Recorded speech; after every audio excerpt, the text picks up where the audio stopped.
श्री गुरुवे नमः। अष्टावक्र गीता 18वां प्रकरण सूत्र 83। अनुवाद है, धीर पुरुष ना संसार के प्रति द्वेष करता है और ना आत्मा को देखने की इच्छा करता है। हर्ष और शोक से मुक्त वह ना मरे हुए जैसा है और ना जीवित जैसा। व्याख्या ले रहे, राग होने से ही द्वेष पैदा होता है। ये बहुत महत्वपूर्ण बात आ रही।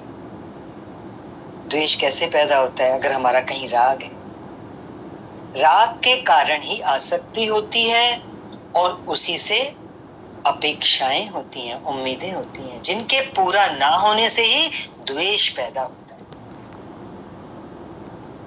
आज द्वेष का राज समझना बहुत जरूरी है कि द्वेष कहां से आ जाता है हमारे अंदर। हम तो सोचते हैं किसी से राग है, किसी से द्वेष है। कभी ध्यान नहीं गया कि राग के कारण ही द्वेष पैदा होता है, क्योंकि राग है कहीं पर तो हमारी आसक्ति है तो हमारी एक्सपेक्टेशंस हो जाती हैं, और एक्सपेक्टेशंस पूरी नहीं होती तो द्वेष होता है। ज्ञानी का संसार से कोई राग नहीं होता। मूल चीज है, कौन है ज्ञानी? जिसका संसार में कहीं राग नहीं है, और राग नहीं है तो उसे कहीं आसक्ति नहीं होती है, और अपेक्षाएं नहीं होती। आसक्ति नहीं है तो अपेक्षाएं भी नहीं है, इसीलिए ज्ञानी को कहीं द्वेष नहीं होता। वो संसार को कैसे समझ लेता है? अर्थहीन समझ लेता है। खोखला है संसार, कुछ हाथ पकड़ में तो आता नहीं है, तो फिर द्वेष कैसा? द्वेष करना भी उसको महत्वपूर्ण मानना है। कहते ना कि मित्र से ज्यादा शत्रु का चिंतन चलता है। क्यों? कि हमने उसको कोई सत्ता दे रखी है, उसको महत्व दे रखा है, तभी हम उसके बारे में सोचते हैं। ऐसे जिससे द्वेष होता है उसका ख्याल ज्यादा आता है। क्यों? कि हमने उसको महत्वपूर्ण माना है। महत्वहीन अगर कोई चीज होती है तो उससे फिर द्वेष नहीं होता। इसी प्रकार वो आत्मा को देखने की इच्छा भी नहीं करता। किसकी बात हो रही है? धीर पुरुष। उसको आत्मा की भी इच्छा नहीं है, लालसा नहीं है। आत्मा अदृश्य है, आत्मा दिखाई तो देती नहीं, उसे देखा नहीं जा सकता। हाँ, आत्मा की अनुभूति होती है, उसका बोध होता है, भीतर में ज्ञान होता है उसका। देखने की अगर आत्मा को इच्छा है तो वो तो वासना है। देखने की इच्छा होना भी वासना है, और वासना के होते आत्म अनुभूति होती ही नहीं, क्योंकि आत्मा तो वासनाओं से परे की चीज है, ऊपर की चीज है। जहां वासनाएं समाप्त है वहीं तो आत्म अनुभूति है। जब तक वासनाएं हैं तो आत्मा अनुभूति कैसे होगी? आत्मा जो है वो वासना रहित है, इच्छा रहित है, शुद्ध बुद्ध है। इसलिए क्या कहा? देखने की इच्छा होना भी, आत्मा को देखने की इच्छा होना भी वासना है, और जब तक वासना है तब तक आत्म अनुभूति नहीं हो सकती। दर्पण निर्मल होने पर ही उसकी अनुभूति होती है। देखो, वासना है तो आत्मा के ऊपर मैल आ गई ना, आत्मा मैली हो गई। जैसे दर्पण पर धूल आ जाए तो हमारा प्रतिबिंब नहीं दिखता, ऐसे ही कोई भी वासना है, आत्मा को देखने की भी अगर वासना है तो आत्मा के ऊपर मिट्टी आ गई। दर्पण निर्मल होने पर ही तो आत्मा की अनुभूति होती है। ऐसा ज्ञानी नित्य आत्म सुख का अनुभव करता है। कैसा ज्ञानी? जो न संसार के प्रति द्वेष करता है और आत्मा को भी देखने की इच्छा नहीं करता।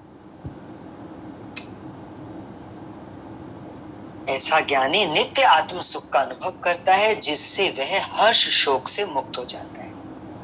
ना किसी बात में उसको हर्ष है, ना किसी बात में उसको शोक है। ऐसा पुरुष राग रहित, वासना रहित होकर केवल स्वचेतना को ही सर्वस्व मानकर स्थित रहता है। स्वचेतना, जिस चेतना में वो स्थित है, स्वयं की चेतना, उसको सब कुछ मानता है। जो कुछ है वो सब मेरे भीतर है, उसमें वो स्थित है, उस सत्य में, उस चेतना में। भोग, त्याग, राग विराग, संसार, परमात्मा, सब वासना ही है। सुंदर बात आ रही है हम लोगों के लिए। बहुत ऊंचा ज्ञान मिल रहा है। शास्त्र देखो हमें कहां पहुंचा रहा है। वो तो कह रहा है कि परमात्मा को भी वासना बता रहा है। भोग तो है ही वासना, त्याग भी वासना है, राग और विराग की बात करते हैं ना कि संसार में राग है तो हमें वैराग्य की स्थिति प्राप्त करनी है। तो ये सब तो अंदर में होना एक वासना का इंडिकेशन है। ये सब संसार, परमात्मा, सब वासना ही है और इनके रहते ज्ञान नहीं होता।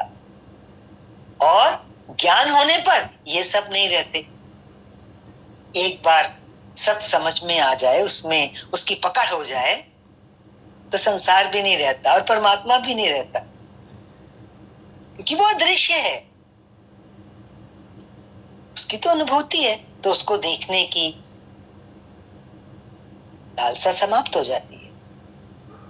ऐसा ज्ञानी सांसारिक दृष्टि से जीवित जैसा नहीं दिखाई देता, क्योंकि उसकी सारी दौड़ धूप, आपाधापी, महत्वाकांक्षाएं, वासनाएं सब छूट जाती, क्योंकि वो बड़ा शांत हो जाता है। तो ऐसे लगता है जैसे जीवित ही नहीं, जीवित जैसा। क्योंकि जो जीवित है लोग, वो तो देखो उनकी क्या हालत है, हर समय किसी ना किसी आपाधापी में, महत्वाकांक्षा में घिरे हुए हैं। लेकिन ये धीर पुरुष, ज्ञानी पुरुष तो ऐसा नहीं, तो बहुत शांत है। तो ऐसे लगता है जैसे जीवित जैसा नहीं, वह कुछ करता ही नहीं, लेकिन वो मरे हुए जैसा भी नहीं होता, क्योंकि वो आलसी नहीं हो जाता, अकर्मण्य नहीं हो जाता, वो पूर्ण जीवंत हो जाता है। यहाँ पे उसको पूर्ण जीवंत बोल रहे हैं, क्योंकि वो आत्मा में जाग गया है, और आत्मा ही तो पूर्ण जीवंत तत्व है। ऐसे पुरुष जो होते हैं, वो कुछ नहीं करते हुए भी बहुत कुछ करते हैं। ऐसा पुरुष कुछ नहीं करते हुए भी बहुत कुछ करता है। जैसे कि हमने हमेशा जीवन में ऐसा अनुभव किया कि ज्ञानी, पूर्ण ज्ञानी, शांत, मौन, आंखें बंद करके भी अगर बैठा है, तो उनसे बहुत कुछ निकल रहा है, उनके अंदर से बहुत कुछ दे रही है उनकी उपस्थिति, मात्र उनकी उपस्थिति, क्योंकि वो सत की मूर्त होती है और सत चेतन होता है। परमात्मा भी कुछ नहीं करते हुए भी सब कुछ उससे हो रहा है कि नहीं? इतना बड़ा संसार चल रहा है, परमात्मा कहीं कुछ करते हुए दिखाई नहीं देता। ऐसे ही ज्ञानी है जो कुछ नहीं करते हुए भी उससे बहुत कुछ हो रहा है। कैसे? उसके स्वभाव से ही होता रहता है, उसकी उपस्थिति मात्र से ही हो जाता है, उसके स्वभाव से ही होता रहता है। नदी का स्वभाव क्या है? प्यासे की प्यास बुझाना। प्यासा वहां तक पहुंचा तो नदी थोड़ा ना कुछ करती है, प्यासे की प्यास बुझ जाती है। ऐसे ही ज्ञानी के स्वभाव से ही होता रहता है। बहुत सुंदर सूत्र रहा। इसी क्रम में अगला सूत्र ले रहे हैं। पुत्र स्त्री आदि के प्रति स्नेह ना रखता हुआ और विषयों में कामना रहित हुआ और अपने शरीर की भी चिंता नहीं करता हुआ ज्ञानी पुरुष सभी आशाओं से मुक्त शोभा देता है। जहां भी जाता है, जिधर चलता है, जिधर बैठता है, कैसा होता है? शोभायमान होता है। अज्ञानी, व्याख्या ले रहे हैं। अज्ञानी किसको कहेंगे? माना संसारी की अपनी दृष्टि होती है और ज्ञानी की दृष्टि इससे भिन्न होती है। अज्ञानी यदि अपनी दृष्टि से ज्ञानी को देखेगा तो वो उसे कभी नहीं समझ पाएगा, क्योंकि दोनों की दृष्टि अलग अलग है। जैसे अज्ञानी अपने पुत्र, स्त्री आदि के प्रति बड़ा स्नेह दिखाता है। वो हमेशा विषयों की ही कामना करता है और अपने शरीर पोषण की ही चिंता करता है दिन और रात।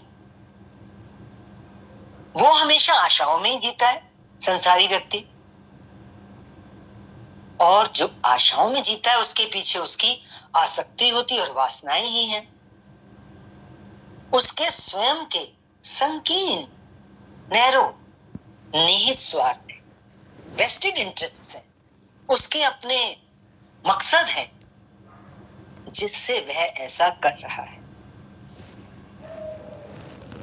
ज्ञानी का भी पुत्र, स्त्री आदि के प्रति स्नेह तो होता है, किंतु उनके प्रति कामनाएं, वासनाएं और पागलपन नहीं होता। वो भी शरीर रक्षण तो करता है, किंतु उसके रक्षण की चिंता नहीं करता कि कल क्या होगा। वो आज में जीता है, भगवान पे भरोसा करके जीता है। स्वाभाविक रूप से, नॉर्मल नेचुरल वे में, अनाग्रह पूर्वक जो होता है उसे स्वीकार कर लेता है। उसका अपना आग्रह नहीं होता कि ऐसा हो और ऐसा नहीं हो। उसके जीवन में जैसा होता जाता है, घटता रहता है, मैं उसको स्वीकार करके आगे बढ़ता रहता है। ज्ञानी पुरुष सभी आशाओं से मुक्त हो जाता है। होप, उम्मीदें, इनसे फ्री हो जाता है ज्ञानी पुरुष, जिससे वह स्नेह, कर्म आदि के संकीर्ण दायरे से ऊपर उठ जाता है। उसका दायरा विशाल हो जाता है, नैरो नहीं रहता, संकीर्ण नहीं रहता उसका दायरा। ऐसा ज्ञानी ही शोभा पाता है। अगला सूत्र अनुवाद है। यथा प्राप्य से, जो मिल गया भाग्य से, जीविका चलाने वाला देशों में, इधर उधर जगह जगह देशों में स्वच्छंदता से, स्वतंत्रता से, मुक्त हृदय से विचरण करने वाला, घूमने वाला। जहां सूर्यास्त हो गया वहां शयन करने वाला, वहीं सो गए। ऐसा धीर पुरुष सर्वत्र जहां है वहीं संतुष्ट रहता है। व्याख्या ले रहे हैं। ज्ञानी परम को पा लेता है। परम एक ही है, परमात्मा का तत्व। क्योंकि उसने परम को पा लिया है, इसलिए शुद्र की वासना से मुक्त हो जाता है। बाकी तो जितनी भी संसार की चीजें हैं वो कैसी हैं? शुद्र हैं, बहुत छोटी हैं, उनसे वो मुक्त है क्योंकि उसने परम को पा लिया। फिर भी वो भी कर्म तो करता है, कर्म करता है, लेकिन उसमें फल की आकांक्षा की वासना नहीं होती। कर्म किया, कर्म के परिणाम स्वरूप, फल स्वरूप जो उसे मिल जाता है उसी में वह संतुष्ट है, उसी से वो अपनी जीविका चलाता है। उसे अधिक की चाह नहीं होती, और अगर कुछ कम है तो कम की चिंता नहीं होती, और वो शिकायत भी नहीं करता कि आज संसार पापी हो गया है, साधु संतों का लोग सम्मान नहीं करते, उसे कोई देता नहीं, बेईमानी खाए जा रहे हैं, साधु तो भूखे मर रहे हैं। ऐसे ज्ञानी पुरुष के अंदर इस तरह की भावना भी पैदा नहीं होती है। वो बाहर नहीं देख रहा, दूसरे को नहीं देखता, वो स्वयं निर्भर होता है। ज्ञानी अपने पर निर्भर है। वो भोजन के लिए दूसरों पर निर्भर नहीं रहता, क्योंकि वो जानता है मुझे देने वाला तो परमात्मा है। जो मिल जाए, जहां से मिल जाए, ना मिले तब भी सब में संतुष्ट है। वो तो संसार को ही बंधन मानता है, तो शरीर पोषण के लिए किसी से क्यों बंधने लगा? जब संसार बंधन है तो ये शरीर क्या है? शरीर भी तो संसार का एक अंग ही है ना। तो इस शरीर को लेके, शरीर के पालन पोषण के लिए वो किसी से बंधने वाला नहीं है। वो किसी स्थान विशेष से भी नहीं बंधता। कहते ना, पानी बहता भला और साधु जोगी रमता भला, विचरता भला। वो स्वच्छंदता से, किसी वासना आसक्ति से नहीं बंधता। उसके सोने, बैठने, चलने, ठहरने आदि के लिए कोई निश्चित स्थान कोई समय या नियम आदि नहीं होते कि वहीं ठहरूंगा, ऐसे बिस्तर पर ही सोऊंगा, घास पर ही सोऊंगा या काली गाय का ही दूध पीऊंगा, पैसे को हाथ कभी नहीं लगाऊंगा, पैदल व नंगे पांव ही चलूंगा। इस प्रकार के किसी नियम में नहीं बनता। कौन? जो सच्चे मायने में ज्ञानी होता है। क्योंकि वो तो नियम के बंधनों से पार हो गया है।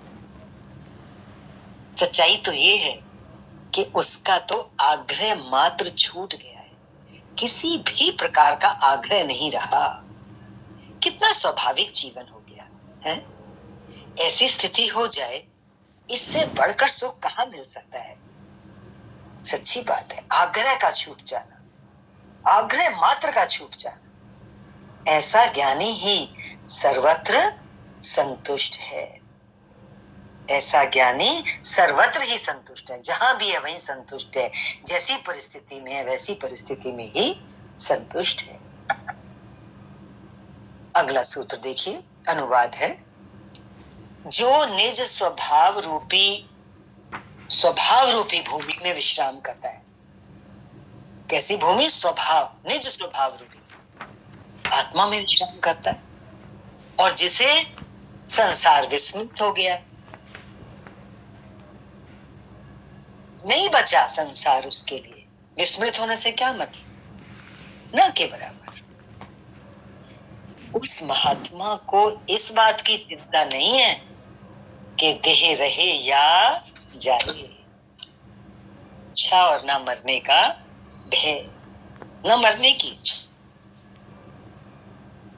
में अष्टावक्र कहते हैं कि ऐसा ज्ञानी सांसारिक नियमों और बंधनों में ना जीकर अपने आत्मा के स्वभाव में जीता है। अब तो आत्मा ही उसका घर है, आत्मा ही उसका संसार है, आत्मा ही उसका सुख है, सब कुछ वही है। वो संसार को विस्मृत कर देता है, स्वतः विस्मृत हो ही जाता है। आत्मा की स्मृति में हर पल है, हर परिस्थिति में है, उसके सिवाय कुछ चाहिए नहीं, तो संसार तो स्वभाव रूप से विस्मृत हो ही जाएगा। जिसकी किसी प्रकार की वासना ही नहीं रही, वो देह की वासना को भी छोड़ देता है, छूटी जाती है। जिसकी शरीर में आसक्ति होती है, वही अधिक जिंदा रहना चाहता है। तभी तो मृत्यु के समय उसके प्राण छूटते ही नहीं, क्योंकि जीने की इच्छा थी अंदर में। वो जीवन और मृत्यु के बीच संघर्ष करता है।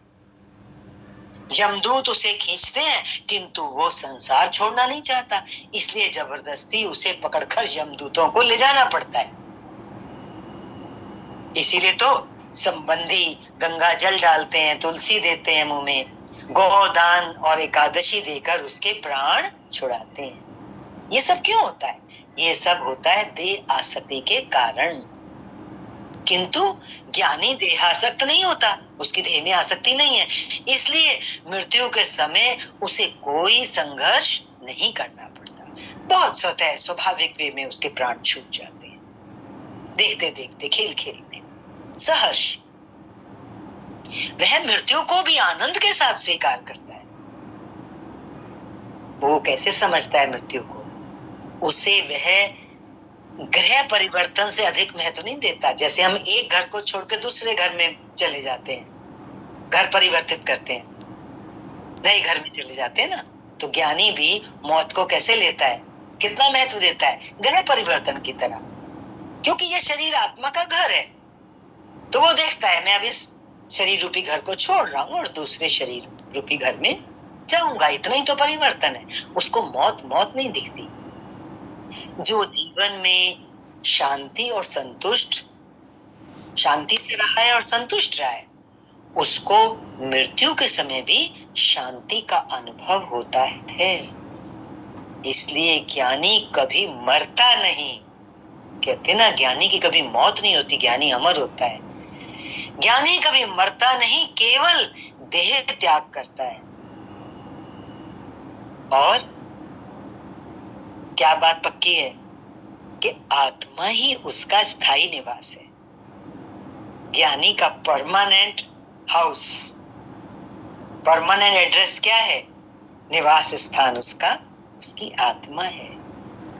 इसलिए वो उसी में लीन रहता है, जीते जी भी और शरीर को छोड़ने के पश्चात भी। आज के लिए इतना ही। हरि ओम। शांति शांति